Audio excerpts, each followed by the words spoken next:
আমার মাকে সম্পত্তির লেগে মার্ডার করা হয়েছিল।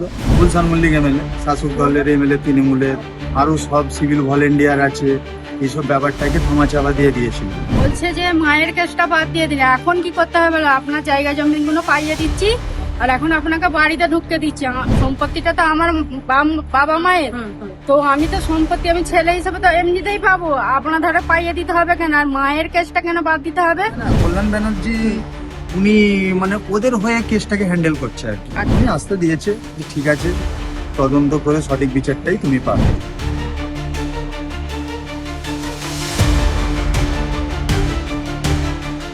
আজকে মুখ্যমন্ত্রীর সঙ্গে সাক্ষাৎ করলেন? জি জি, ঠিক কি কারণে আজকে এলেন? মুখ্যমন্ত্রীর কাছে এই কারণে এসেছি, দীর্ঘদিন ধরে মানে একটা কেস নিয়ে আমরা সমস্যার মধ্যে পড়ে আছি।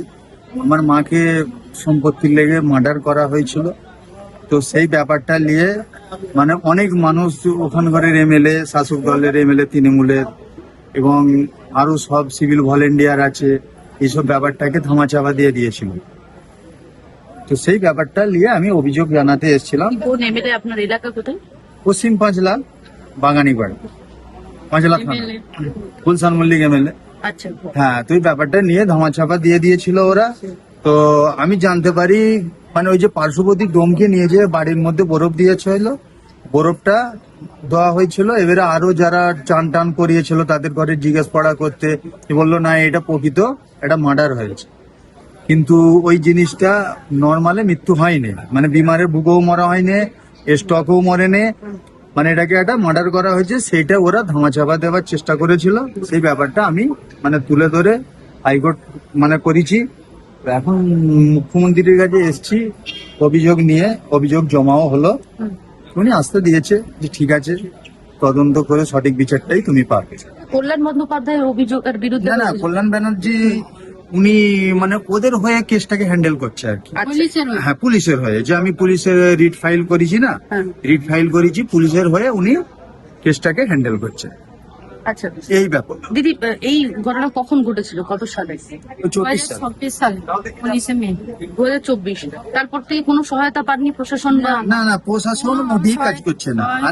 আরেকটা ম্যাম, আরেকটা জিনিস, হ্যাঁ, যখন আমি এই কিছুদিন আগে একটা অভিযোগ জমা করেছিলাম থানাতে, তো ব্যাপারটা আমি যখন থানাতে যে জানকারি করি যে আমার এই অভিযোগ যে জমা করেছিলাম ব্যাপারটা কি হলো, ওনারা কিন্তু পুরোপুরি ঘটনাটা বলছে যে পুরো তোমার মায়ের ঘটনাটা পুরো বাদ দিতে হবে। পুলিশ আধিকারিক বলছে যে কোনো বলছে যে মায়ের কেসটা বাদ দিয়ে দিলে এখন কি করতে হবে, বলো? আপনার জায়গা জমিন গুলো পাইয়ে দিচ্ছি আর এখন আপনাকে বাড়িতে ঢুকতে দিচ্ছি। আমার স্বামী তখন বলতেছে আমি কার সম্পত্তিটা নেবো, সম্পত্তিটা তো আমার বাবা মায়ের, তো আমি তো সম্পত্তি আমি ছেলে হিসেবে তো এমনিতেই পাবো, আপনার ধারে পাইয়ে দিতে হবে কেন? আর মায়ের কেসটা কেন বাদ দিতে হবে? মায়ের নিয়েই তো কেসটা হয়েছে, মাকে কিভাবে মারা কি হয়েছে। হয়েছিল ঠিক সেই সময়? ঘটনাটা কি হয়েছিল? ঘটনাটা বলতে ওদের মধ্যে ঝামেলা হচ্ছিল, ভাসুর সাথে বা ওদের বৌমার সাথে যার সাথে ঝামেলা একটা সম্পত্তি আমার বড় ভাইকে লিখে দেয়, রাস্তার ধারে একটা সম্পত্তি লিখে দেয়, সেই খবরটা কেউ জানে না।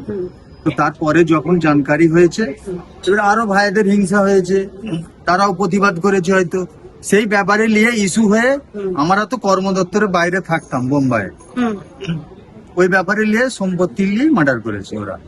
আচ্ছা, আপনিও বাইরে থাকতেন এই যখন? হ্যাঁ, আচ্ছা, একটা কল রেকর্ডিং আপনি শোনাচ্ছিলেন, একদম। কার এই কল রেকর্ডিং? কার? মানে সিভিল ভলেন্টিয়ার ডোমকে বলছে, ডোমকে ভরসা দিচ্ছে যে তোমার কিছু হবে না, আচ্ছা, হ্যাঁ তুমি নিশ্চিন্তে থাকো। পাঠিয়ে দিয়েছি কোর্টে, ও কেস ডিসকাস হয়ে গেছে, তোমার কোনো নেই আর ভয়ের কারণ নেই। উনি তো একটা সিভিলের এত ভরসা কি করে পায়?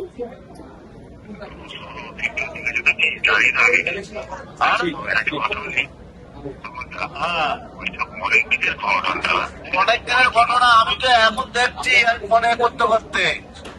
আচ্ছা, ওই জন্যই তো। না না ওসব মিলে গেছে, 1 বছর হয়ে গেল। আরে 1 বছর হয়ে গেল, একটা আলাদা হয়ে কথা বলি।